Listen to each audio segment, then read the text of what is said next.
नमस्कार साथियों। Test series जो शारीरिक शिक्षा की हम लोगों ने चला रखी है और जिसके लिए मैंने आपसे कहा है कि आपको मैं सर्वश्रेष्ठ तैयारी कराऊंगा, उसी के संदर्भ में आज हम लोग टेस्ट सीरीज 2 का पार्ट 1 सॉल्यूशन करेंगे।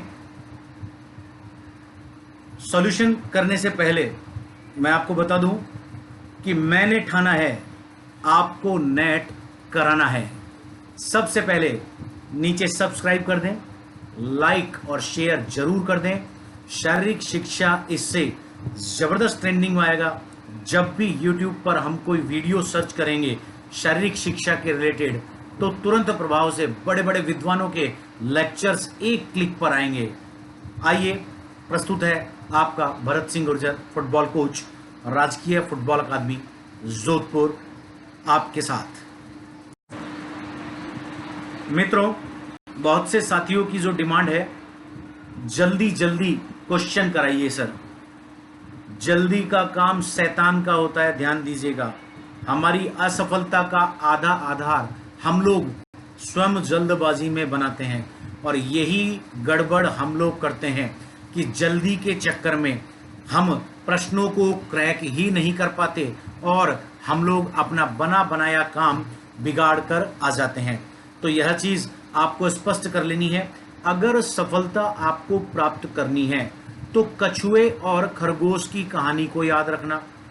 कछुआ धीमे चला था, लेकिन कंसिस्टेंटली, लगातार, नियमित, कंटिन्यूटी, एक धीमी गति से, एक रिदम के साथ, बट कंसिस्टेंसी रखी, उसने सफलता पाई। खरगोश बहुत तेज दौड़ा, लेकिन निरंतरता नहीं रख पाया, और निरंतरता नहीं रख पाया तो असफल हुआ। यही हम लोगों के साथ होता है। जल्दबाजी के चक्कर में एक ही दिन में 100 क्वेश्चन करा दीजिए सर तो 100 क्वेश्चन करा देंगे, बट क्या आपके यहां वो अंदर गया? नहीं गया, मोटो फेलियर हो गया। इसलिए मैं आपसे निवेदन करूंगा कि जल्दबाजी नहीं करना। मैं जिस पैटर्न से आपको तैयारी करा रहा हूं, मुझे इसका कोई भुगतान नहीं मिल रहा है। मैं अपना 6 से 7 घंटा आपके लिए दे रहा हूं, केवल इसलिए दे रहा हूं कि आप लोग मेरे इस प्रयास से अगर उच्च स्तरीय एग्जाम में सफल होते हैं तो ये मेरे लिए एक मानसिक संतुष्टि का काम करेगा। मेरा जो पैटर्न है वह पैटर्न यह है कि क्वेश्चन कराते हुए आपको सिलेबस भी कवर करा दूं। इससे क्या होगा, जब आप लोग क्वेश्चन को पढ़ रहे हैं, ऑप्शंस के ऊपर आपका फोकस है, कानों में आपके ईयरफोन है, और मैं अगर सब्जेक्ट रिलेटेड एक एक ऑप्शन को एक्सप्लेन कर दूंगा, लाइफ में कभी नहीं भूलेंगे। इसलिए पुनः कहता हूं, सब्सक्राइब करें, लाइक करें, शेयर करें और शुरुआत करें। तो आइए चलते हैं पहले प्रश्न की तरफ। फोकस हमारा वही रहेगा, थीम वही रहेगी। सबसे पहले प्रश्न को क्रैक करना है, उसके बाद उत्तर क्रैक करेंगे। पढ़िए, प्रश्न को कह रहा है, किस अवस्था में नाड़ी स्पंदन सबसे कम होता है? किस अवस्था में नाड़ी स्पंदन सबसे कम होता है? तो देखिए, यहां इस प्रश्न के 2 की पॉइंट है। पहला की पॉइंट, इसने ऑप्शंस की तरफ इंगित किया है कि किस अवस्था में, किस स्टेज में, और दूसरा और मेन की पॉइंट नाड़ी स्पंदन, और कहा है सबसे कम होता है। तो देखिए, स्टेजेस की हम लोग नीचे ऑप्शन में दिया हुआ है, उसकी बात नहीं करेंगे। हम लोग आते हैं एक मेन, जिसने चीज कह दिया है कि लो, कम कब होती है नाड़ी स्पंदन। हम लोग नाड़ी के ऊपर आ जाते हैं, नाड़ी स्पंदन के ऊपर आ जाते हैं। तो देखिए, क्लियर कीजिएगा इस चीज को। फर्स्ट ऑफ ऑल तो यह हृदय दर नहीं है, नाड़ी स्पंदन हृदय दर नहीं होता है। हृदय दर हार्ट रेट होता है, हार्ट की बीटिंग होती है, हार्ट की धड़कन होती है। जब हम लोग बात करते हैं नाड़ी स्पंदन की, तो नाड़ी का मतलब होता है आर्टरीज, जिसे धमनी कहा जाता है, और कई बार हम लोग इसको वीन से भी जोड़ लेते हैं। कुल मिला के आप समझिए, रक्त की वाहिकाएं नाड़ी कहलाती है। और स्पंदन का मतलब होता है, देखिए मेरा हाथ है, यहाँ रेडियल आर्टरी नाम की एक आर्टरी होती है। डॉक्टर्स के पास जब भी कभी हम लोग जाते हैं तो वो इस रेडियल आर्टरी पे, आप भी महसूस कीजिएगा, यहाँ अपना थंब लगाकर, देख रहे हैं मेरे फर्स्ट थंब के जस्ट नीचे आप अपना दूसरे हाथ का थंब लगाकर चेक कीजिए, आपको एक स्पंदन आवाज आ जाएगी। यह रक्त के प्रवाह की दर कहलाती है। यह रक्त के प्रवाह की दर कैसे कहलाती है, समझिए इस चीज को। यह रक्त के द्वारा धमनियों के विरुद्ध लगाया गया दबाव है। देख लीजिए यहाँ आप महसूस कर सकते हैं एक बीट आ रही है, धप धप धप। अब तो हार्ट रेट नहीं है, यह क्या है, नाड़ी स्पंदन है, रक्त का दबाव है। तो सामान्यतः हृदय दर और रक्त के दबाव या रक्त के प्रवाह की दर या जिससे नाड़ी स्पंदन जिसको कहते हैं हम लोग आर्टरी बीटिंग होती है, वो किस वजह से होती है। तो देखिए हार्ट की बीटिंग, हार्ट तो क्या है कि कई बार स्वस्थ अस्वस्थ मनुष्यों के अंदर अलग अलग काम कर देता है। मान लीजिए कोई व्यक्ति हाई बीपी का, उच्च रक्तचाप का मरीज है, हाई ब्लड प्रेशर का मरीज है, अब उसके हृदय के प्रवाह की दर तो वही 72 रहेगी, हृदय के धड़कने की दर 72 रहेगी सामान्य अवस्था में, लेकिन बीमारी की स्टेज में क्योंकि वो किससे ग्रसित है, वह उच्च रक्तचाप से, वह हाई ब्लड प्रेशर से ग्रसित है, तो उसके हृदय के प्रवाह की दर जो है, रक्त के प्रवाह की दर जो है, या मैं कहूं रक्त दाब की जो दर है वह तेज हो जाएगी, जिसे ब्लड प्रेशर कहा जाता है। फिर से समझिएगा, नाड़ी स्पंदन किसे कहते हैं, रक्त के द्वारा धमनियों के विरुद्ध लगाया गया दबाव रक्त दाब कहलाता है। इस रक्त दाब को जब हम लोग अलग अलग स्थान पर 9 जगह होती है ऐसी, और इन 9 जगहों में से 4 जगह जो दिखती हुई है वो मैं आपको बता दूं, यहां टेम्पोरल, यहां फेशियल, यहां कैरोटिड, यहां अल्नर, यहां रेडियल, और बाकी नीचे होती है। हम लोग रक्त के प्रवाह की दर को माप सकते हैं जिसे रक्त दाब कहा जाता है। इसे ही पल्स कहते हैं, नाड़ी स्पंदन को ही पल्स कहते हैं। तो यह हार्ट रेट से अलग होता है। हृदय का धड़कना हृदय दर कहलाता है, और नाड़ी के ऊपर रक्त का दबाव जो है वो नाड़ी स्पंदन या पल्स रेट कहलाती है। तो ये जब क्लियर हो गया तो आप लोग ये चीज मान लीजिए कि 2 स्थितियों में ये अलग अलग हो सकता है, सामान्य व्यक्ति और उच्च रक्तचाप की बीमारी से ग्रसित व्यक्ति। उच्च रक्तचाप की बीमारी से ग्रसित व्यक्ति के अंदर हृदय दर तो 72 हो सकती है, लेकिन उसका नाड़ी स्पंदन या पल्स रेट ज्यादा हो सकती है। ये चीज क्लियर कीजिए। अब आइए, बड़े सीधे से ऑप्शन है, लेकिन 2 ऑप्शन आपको घुमा देंगे इसमें से। पहला ये कह रहा है ए, पद्मासन। तो देखिए पद्मासन की जब हमने बात करी है, पद्मासन योग का एक आसन होता है जिसमें पद्म, कमल जैसी, पद्म का मतलब होता है कमल, कमल जैसी स्थिति के अंदर हम लोग बैठकर आसन लगाते हैं। आसन 3 प्रकार के होते हैं, उत्थित, स्थित और शयन। उत्थित, स्थित और शयन। उत्थित खड़े होकर, स्थित बैठकर और शयन लेटकर किए जाने वाले आसन, यह स्थित आसन है पद्मासन, जो बैठकर किया जाता है। जब हम लोग बैठे खड़े हों, देखिए बैठने की अवस्था के अंदर एक चीज याद रखिएगा, अगर हम लोग बैठे हैं, एक चीज दिमाग से क्लियर कीजिएगा, अगर हम लोग बैठे हैं तो बैठने के दौरान मांसपेशियां मुड़ी हुई हैं, उस वक्त मुड़ी हुई मांसपेशियों को रक्त का प्रवाह ज्यादा या ऑक्सीजन की ज्यादा जरूरत होती है। ऑक्सीजन की ज्यादा जरूरत होती है तो रक्त का प्रवाह भी वहां नेचुरल बढ़ जाता है।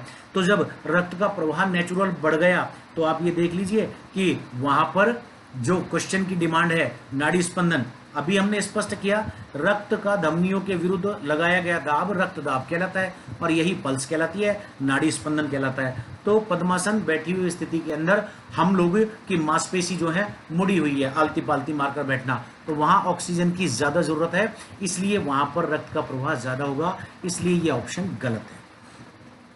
ऑप्शन ब और स के ऊपर बात कीजिए, और द इनसे बिल्कुल अलग ऑप्शन है।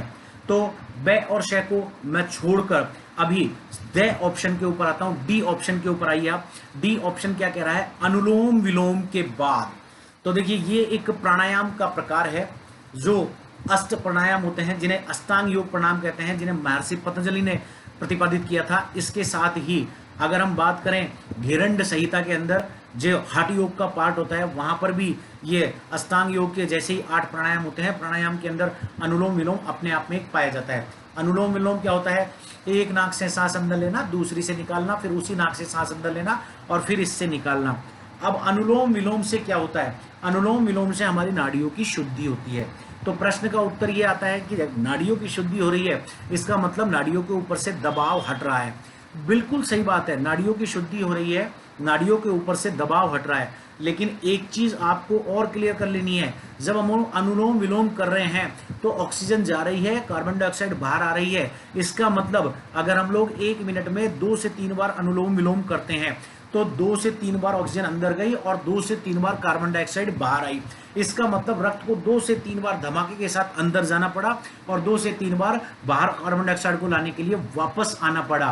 तो ऐसी स्थिति के अंदर भी रक्त को ज्यादा प्रवाहित होना पड़ रहा है, इसलिए रक्त दाब यहां कम नहीं होगा, मतलब रक्त का दाब ज्यादा ही रहेगा, मतलब नाड़ी स्पंदन या पल्स रेट ज्यादा रहेगी।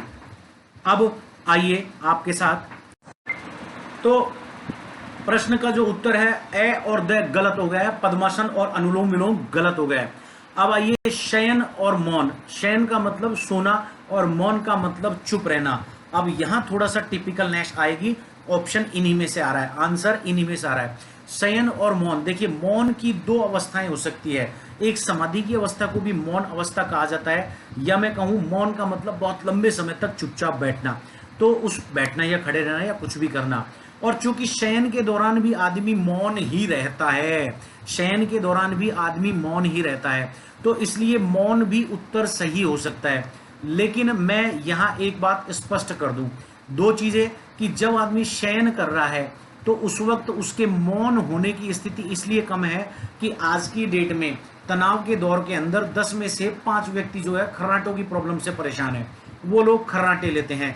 अब जैसे मैं लेता हूं और मेरा बेटा मुझे रात को बार बार लात मारकर जगाता है कि पापा खर्राटे मत लो, अब उस स्थिति के अंदर व्यक्ति मौन नहीं रह सकता, क्योंकि शयन के अंदर खर्राटे लेना एक तरह से वाक अवस्था आ जाती है। तो इसका जो सबसे सटीक आंसर है उसे शयन कहा जाता है, शयन सोना। अब इसमें विज्ञान की भाषा में समझिए, मैं फिजियोलॉजी इन्वॉल्व करता हूं इसके अंदर। फिजियोलॉजी ये कहती है कि जब व्यक्ति डीप स्लीप के अंदर होता है उस वक्त उसकी समस्त मांसपेशियां जो है रिलैक्सेशन की अवस्था में चली जाती है। उस वक्त केवल उसका श्वसन, उसका पाचन, पाचन इसलिए क्योंकि मेटाबॉलिज्म का काम करना होता है, और श्वसन इसलिए क्योंकि व्यक्ति को जीवित रहने होता है, तो 2 ही तंत्र काम करते रहते हैं। बाकी सीएनएस भी उस वक्त, केंद्रीय तंत्रिका तंत्र भी उस वक्त अचेतन अवस्था में चला जाता है, और इसी वजह से हम लोग सपने लेते हैं। तो जब सीएनएस अचेतन में चला गया, केवल श्वसन और पाचन 2 ही तंत्र काम कर रहे हैं। श्वसन भी अपनी नॉर्मल क्षमता के मुकाबले, हमारी जो एक तरह से कहते हैं ब्रीदिंग जो है, वह ब्रीदिंग भी जो होती है वो गहरी हो जाती है, और हृदय की धड़कन भी जो है वो 2 से 3 कम हो जाती है। तो श्वसन को भी कम काम करना पड़ता है, और हृदय जो 24 घंटे काम करता है उसको भी 1 से 2 धड़कन कम धड़कना होता है। और पाचन में मेटाबॉलिज्म का काम भी, चूंकि हम लोग सो रहे हैं तो मेटाबॉलिज्म 10% ही हो पाता है। तो इस वक्त सभी तंत्रों को रक्त की आवश्यकता नहीं होती, ऑक्सीजन की आवश्यकता नहीं होती, इसलिए शयन की अवस्था में सबसे कम ऑक्सीजन चाहिए। तो शयन की अवस्था में सबसे कम ऑक्सीजन चाहिए तो सबसे कम रक्त का प्रवाह होगा, सबसे कम रक्त का प्रवाह होगा तो रक्त का दबाव भी सबसे कम होगा, रक्त का दबाव कम होगा तो पल्स रेट या नाड़ी स्पंदन भी सबसे कम होगी। तो सही उत्तर है ब। प्रश्न संख्या 2, देखिए इस प्रश्न को समझिएगा, ये बहुत टिपिकल प्रश्न है क्योंकि इसको आपने समझा नहीं और शुद्ध हिंदी का प्रश्न है, मिक्सअप भी हो रहा है। तो मैं बताता हूं कैसे आपको सॉल्व करना है इसको। कार्यकी विज्ञान के अनुसार, बस यहीं रुक जाइए, सबसे पहले हमको ये क्लियर कर लेना है कार्यकी विज्ञान क्या होता है। एनाटॉमी शरीर संरचना विज्ञान, फिजियोलॉजी कार्यकी विज्ञान। एनाटॉमी शरीर की संरचना का अध्ययन, शरीर कैसे बना हुआ है जिसके अंदर सभी तंत्र आ जाएंगे। फिजियोलॉजी उन तंत्रों के अध्ययन, क्या किस तरह से कौन सा तंत्र काम करता है, श्वसन कैसे काम करता है, श्वसन में फेफड़े कैसे काम करते हैं, हड्डियां मांसपेशी से किस तरह से संलग्न होती हैं, मांसपेशियां किस तरह से वर्क करती है, ये फिजियोलॉजी हो गई। अब पुनः प्रश्न पर आते हैं। कार्यकी विज्ञान के अनुसार एथलीट रनिंग में एफर्ट लगाने के लिए प्रयास, एफर्ट का मतलब प्रयास, और सभी अपना सर्वश्रेष्ठ प्रयास करना चाहते हैं, सबसे पहले किस पर आश्रित होता है। तो ये कह रहा है कि फिजियोलॉजी के अनुसार एथलीट अगर एफर्ट लगाता है तो वह सबसे पहले, मतलब प्राइम फैक्टर, सबसे पहले कौन सा काम शुरू होगा, वह किसके ऊपर आश्रित होगा। तो आइए ऑप्शंस के ऊपर चर्चा कर लेते हैं। रक्त प्रवाह, मसल, टांगे और न्यूट्रिशन। पुनः सुनिए, रक्त प्रवाह, मसल, टांगे और न्यूट्रिशन। पहला ऑप्शन रक्त प्रवाह कह रहा है, देखिए अभी हम लोगों ने पिछले प्रश्न के अंदर ही पढ़ा था, और मैं एक कंसेप्ट और क्लियर कर दूं। बॉडी की एक टेंडेंसी है, या मैं कहूं हृदय की एक टेंडेंसी है, शरीर के जिस हिस्से की मांसपेशी सबसे पहले काम करती है, हृदय अनिवार्यतः रक्त का प्रवाह उसी तरफ मोड़ देता है। अवोर्टा मतलब महाधमनी अपने रक्त का प्रवाह उसी तरफ मोड़ देती है। अगर पैर काम करेंगे, अगर दौड़ेंगे, रनिंग में दौड़ते हैं ना, पैर काम करते हैं, तो अनिवार्यतः हृदय को रक्त का प्रवाह निचले उपांगों की तरफ ज्यादा करना पड़ेगा बनिस्पत हाथों की तरफ। हाथ भी वर्क करते हैं, लेकिन सबसे ज्यादा वर्क कौन करेगा? सबसे ज्यादा वर्क करेंगे पैर। तो ये भी वाजिब बात है, अगर रक्त का प्रवाह पैरों की तरफ आया ही नहीं, अगर रक्त का प्रवाह पैरों की तरफ मोड़ा ही नहीं गया, हृदय ने रक्त को पैरों की तरफ धकेला ही नहीं, तो हमारी एफर्ट लगने की संभावना 0 हो जाएगी, एफर्ट लगा ही नहीं पाएंगे। इसका मतलब उत्तर ए सही हो सकता है। ब मसल, पिछले ऑप्शन के अंदर या पिछले अभी हमने प्रश्न के अंदर पढ़ा कि शरीर के अंदर बल पैदा करने के लिए मांसपेशियां जिम्मेदार होती हैं।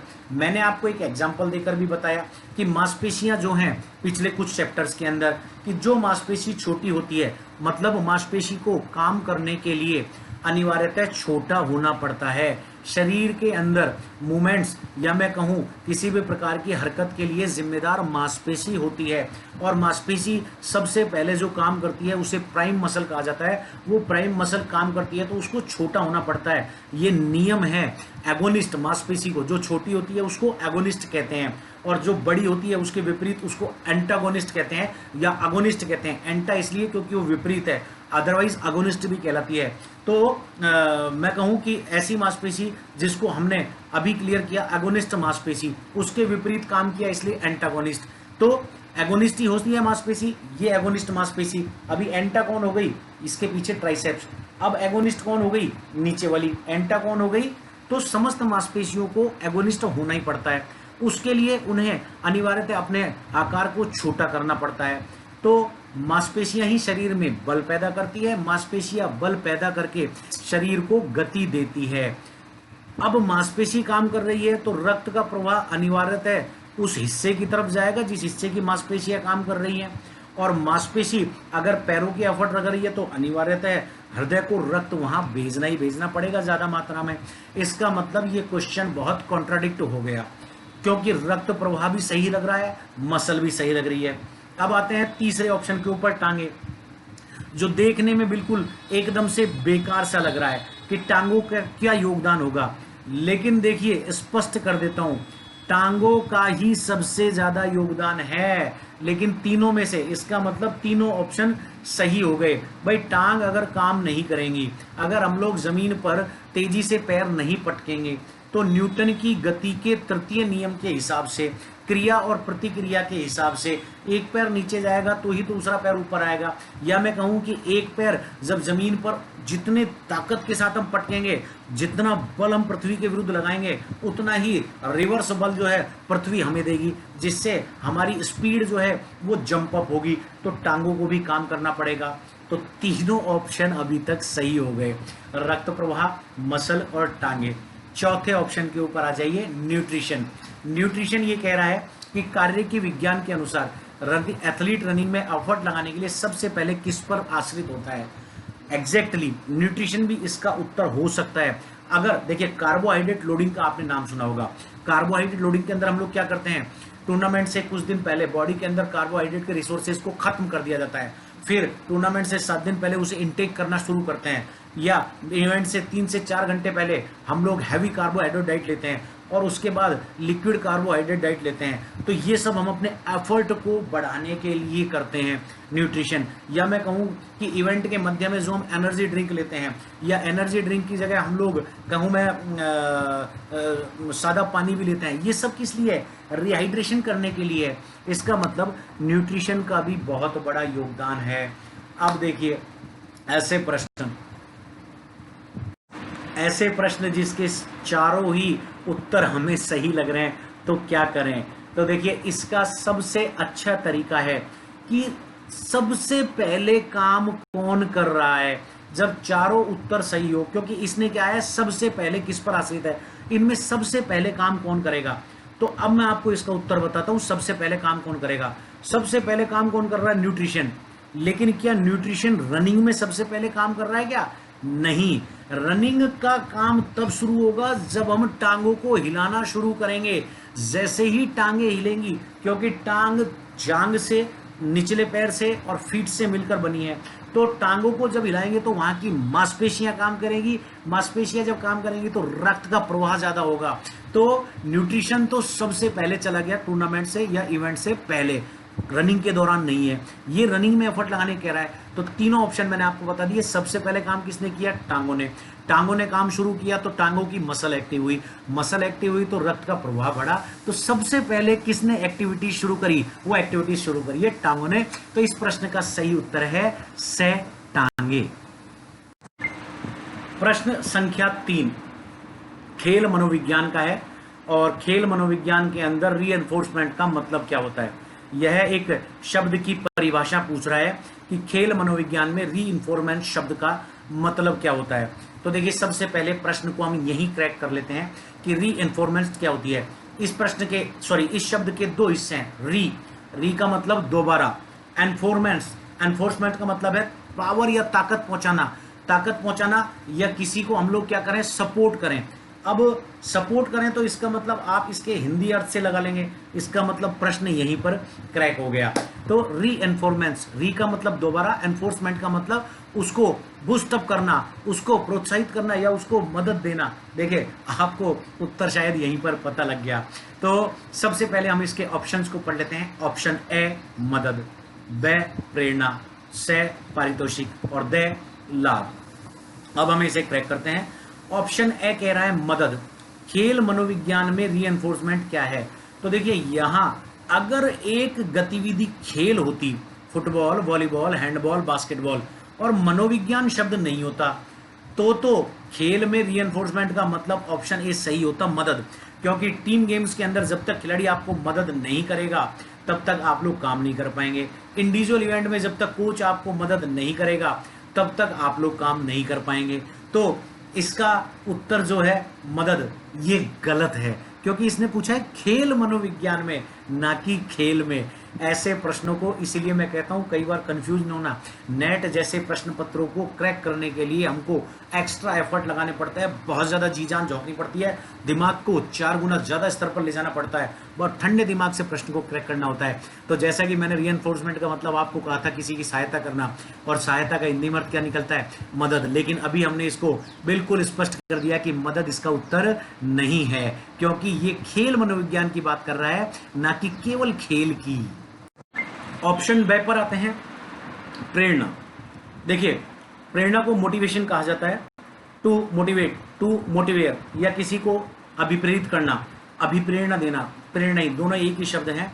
अब 2 तरह के होते हैं ये, मोनेटाइज, जिसके अंदर हम किसी को पैसे से मदद करते हैं, या सिंपैथेटिक, जहां स्वानुभूति या सहायता के साथ करते हैं। तो खेल मनोविज्ञान में रीएनफोर्समेंट का मदद क्या है, बिल्कुल प्रेरणा इसका सही उत्तर हो सकता है।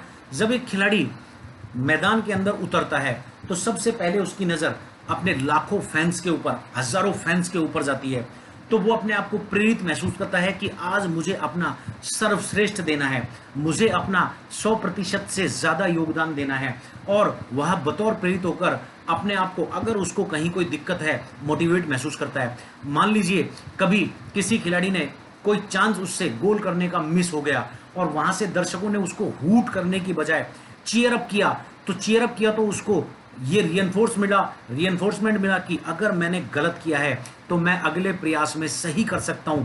तो ये प्रेरणा का स्रोत हो सकता है। इसका मतलब ऑप्शन बे इसका सही उत्तर हो सकता है। ऑप्शन सी पे आइए, पारितोषिक। देखिए, पारितोषिक शब्द को 2 चीजों से हम लोग क्लियर करेंगे।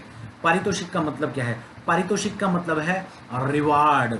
रिवार्ड कैश भी हो सकता है और रिवार्ड मॉनेटरी भी हो सकता है। रिवार्ड किसी ताम्रपत्र पर भी हो सकता है, रिवार्ड आपके कंधे पर, पीठ को थपथका पर भी हो सकता है। लेकिन खेल मनोविज्ञान, या मैं कहूं खेलों के अंदर 2 शब्द आते हैं। इन 2 शब्दों का आप समझना। एक है अमेचरिज्म। प्राचीन ओलंपिक के अंदर जब लोग खेला करते थे तो वो अमेच्योर हुआ करते थे। ध्यान दीजिएगा, प्राचीन ओलंपिक में किसी भी प्रकार का नगद धन विजेताओं को नहीं दिया जाता था, उन्हें केवल पारितोषिक दिया जाता था, जैतून की पत्तियों का बना हुआ ताज, फिर कुछ समय बाद तिपाई, और फिर उसके कुछ समय बाद उनके सम्मान में कविताएं या बड़ी बड़ी मूर्तियां स्थापित की जाती थी। नगद इनाम का कहीं भी उल्लेख प्राचीन ओलंपिक में नहीं मिलता है। तो वर्तमान में जब प्राचीन ओलंपिक की हमने बात करी, तो अब आप आधुनिक ओलंपिक के ऊपर भी आ जाओ। आज भी आधुनिक ओलंपिक में विजेताओं को केवल मेडल पहनाया जाता है, वो भी इसलिए क्योंकि मेडल्स का नाम गोल्ड, सिल्वर और ब्रॉन्ज होता है, तो उसी धातु के बने हुए मेडल पहनाए जाते हैं। ओलंपिक्स में नगद इनाम आज भी नहीं दिया जाता है। तो ये तो एमेचरिज्म की बात हो गई।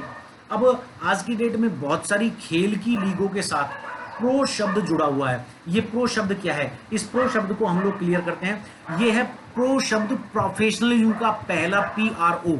प्रोफेशनलिज्म का मतलब क्या हो गया, व्यवसायिक।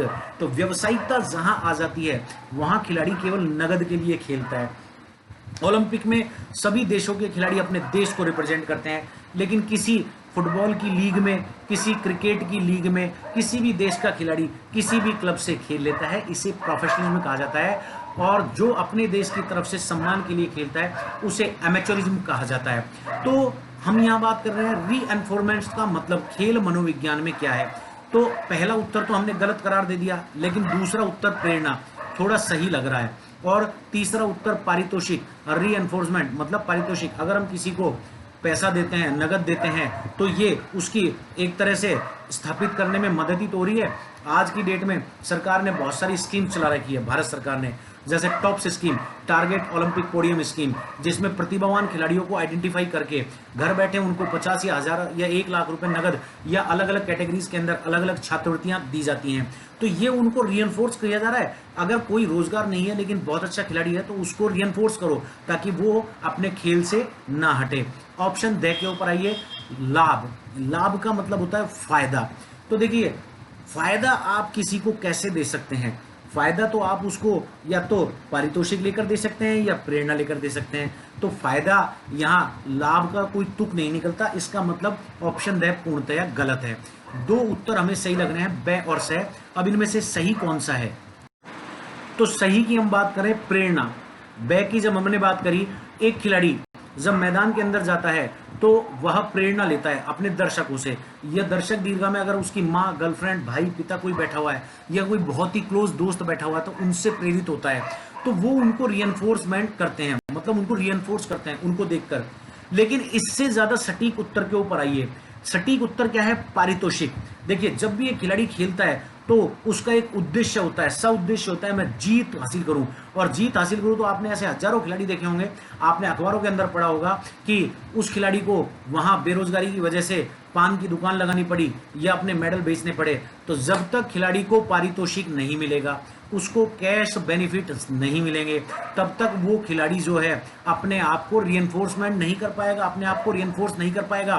क्योंकि वो 4-5 घंटा सुबह, 4-5 घंटा शाम को दे रहा है, खेल में अपनी जान झोंक रहा है। जब वो खेल के अंदर अपनी जान झोंक रहा है, अगर हम उसे पारितोषिक नहीं देंगे, उसको कैश रिवार्ड नहीं देंगे, उसको मॉनेटरी रिवार्ड नहीं देंगे, उसको नगद इनाम नहीं देंगे, तो उसका पेट कैसे पलेगा? दूसरी बात, जब खिलाड़ी को पारितोषिक दिया जाता है, देखिए प्रेरणा क्या है? प्रेरणा तो है दर्शकों की ताली, लेकिन पारितोषिक क्या है? पारितोषिक है दर्शकों के सामने उसको मेडल पहनाना, उसको ट्रॉफी देना।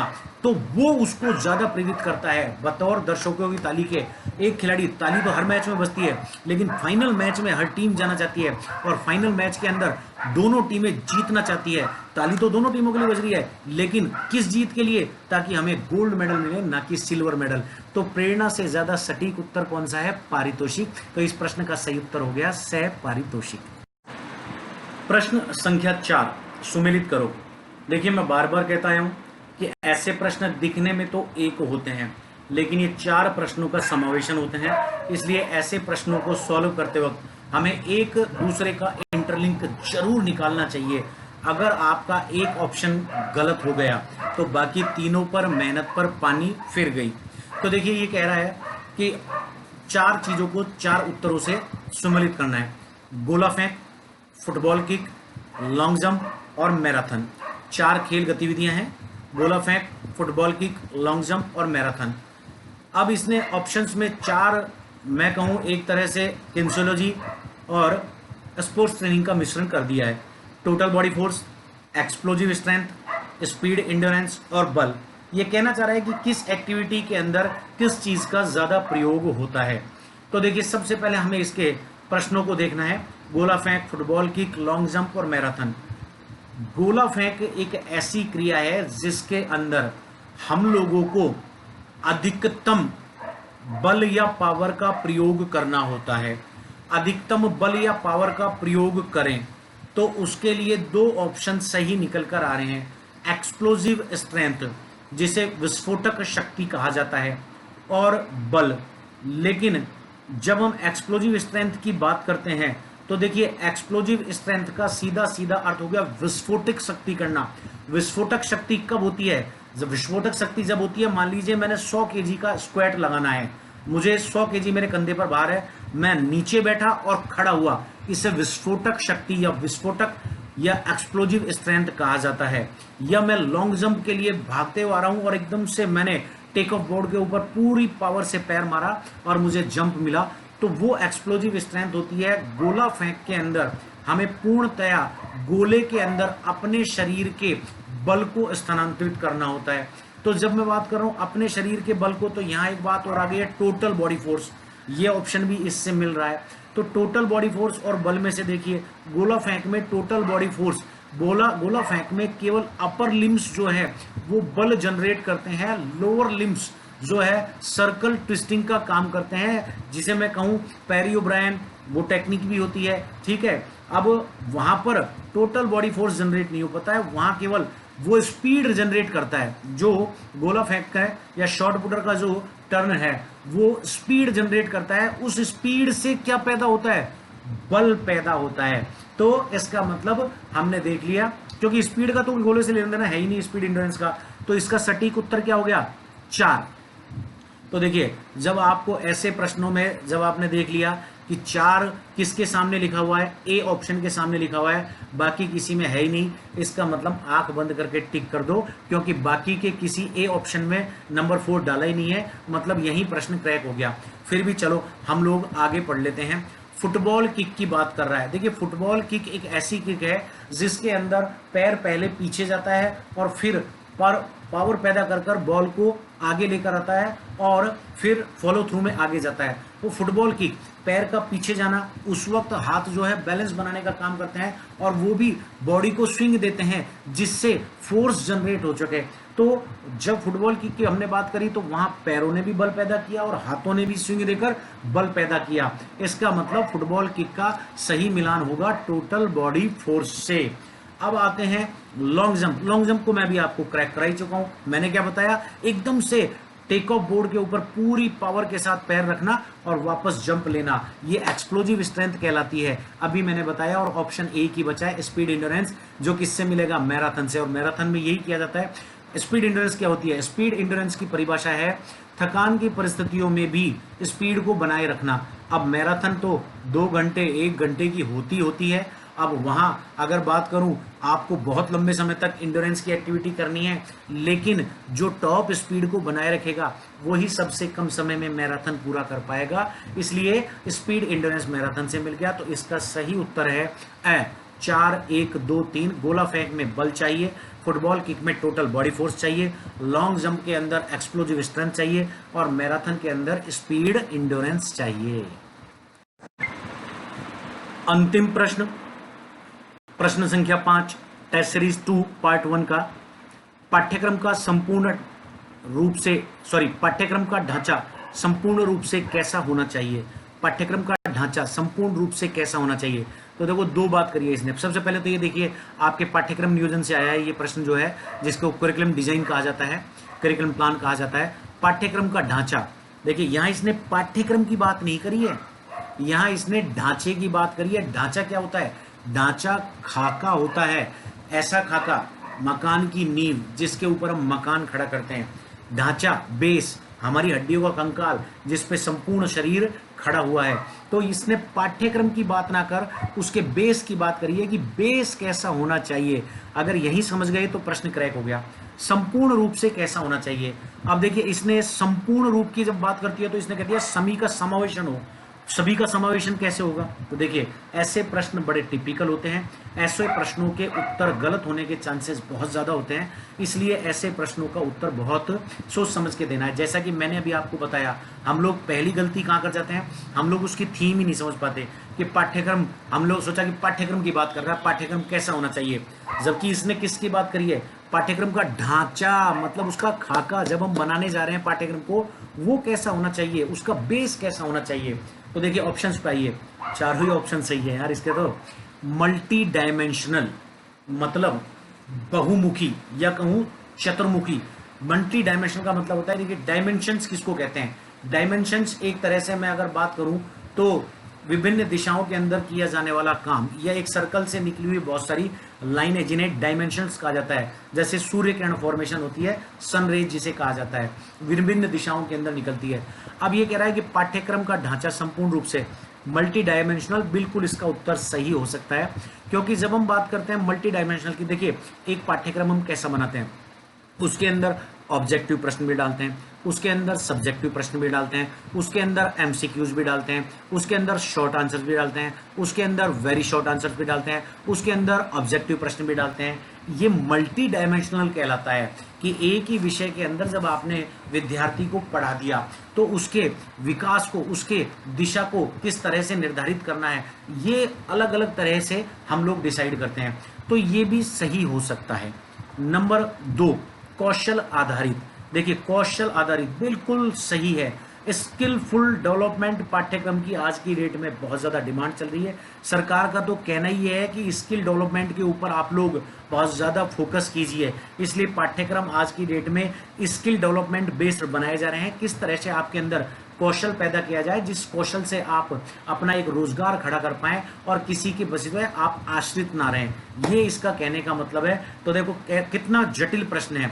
दोनों प्रश्नों के दोनों उत्तर अभी तक सही जा रहे हैं। मल्टी डायमेंशनल भी होना चाहिए, स्किलफुल भी होना चाहिए, मतलब कौशल आधारित भी होना चाहिए।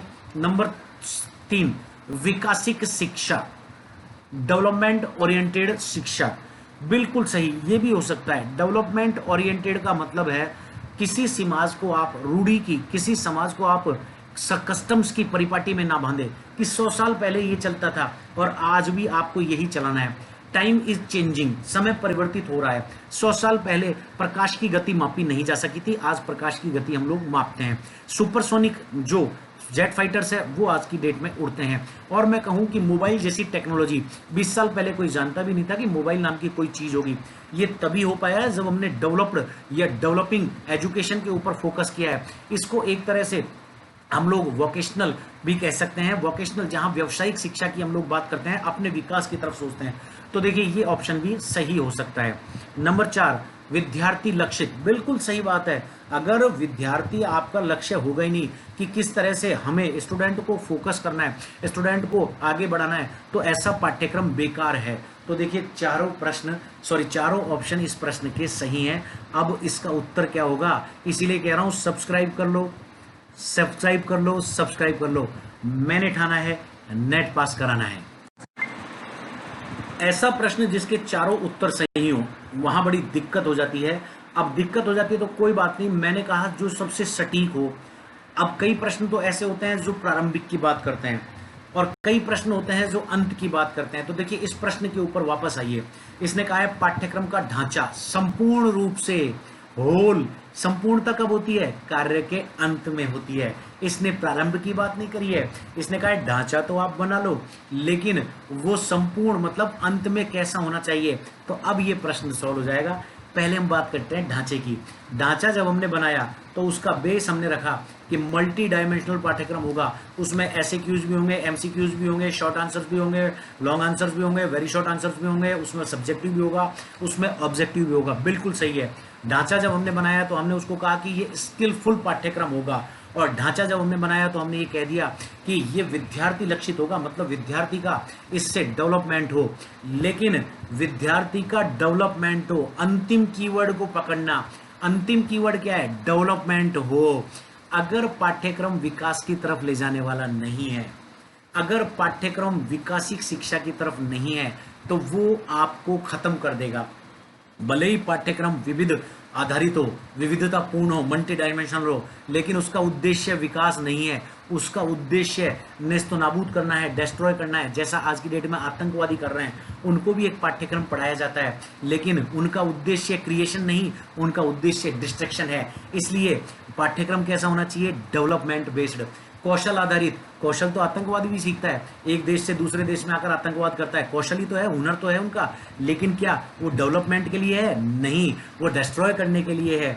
और विद्यार्थी लक्षित, हाँ विद्यार्थी हमारा लक्ष्य है, लेकिन विद्यार्थी दो तरह के थे, एक अर्जुन था, एक एकलव्य था। अर्जुन के लिए एकलव्य का अंगूठा कटवा दिया गया था। विद्यार्थी दोनों थे, अर्जुन का अंगूठा नहीं, विद्यार्थी एकलव्य का अंगूठा कटवा दिया। क्या उससे एकलव्य विकास कर पाया? नहीं कर पाया। इसका मतलब अंतिम बात, हमारा उद्देश्य डेवलपमेंट बेस्ड एजुकेशन होनी चाहिए, विकासिक शिक्षा होनी चाहिए। तो चारों ऑप्शन में से सबसे सटीक आंसर है से विकासिक शिक्षा।